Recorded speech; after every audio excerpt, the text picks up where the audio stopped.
بسم اللہ الرحمن الرحیم۔ السلام علیکم۔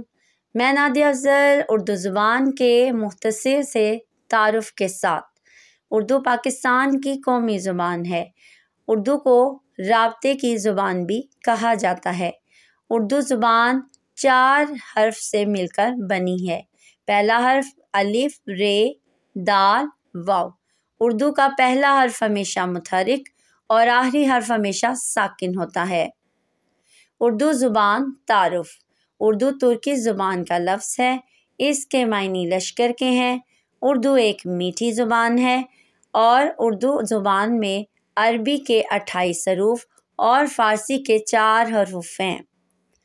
اردو بولنے میں بہت آسان اور سادہ ہے۔ اردو زبان کے بارے میں الطاف حسین حالی نے کہا تھا، شہد و شکر سے شیریں اردو زباں ہماری، ہوتی ہے جس کے بولے میٹھی زباں ہماری۔ اردو حروف تہجی کی مستند تعداد 54 ہے اور اردو پاکستان میں تمام صوبوں میں بولی جاتی ہے۔ اردو کے بارے میں آخر میں ایک شعر کہوں گی۔ سارے عالم میں پھیلی خوشبو دیکھی، ہر لہجے میں مہکتی اردو دیکھی۔ بہت شکریہ۔ اس کے ساتھ ساتھ میرے چینل کو سبسکرائب کریں، لائک اینڈ شیئر کریں۔ اللہ حافظ۔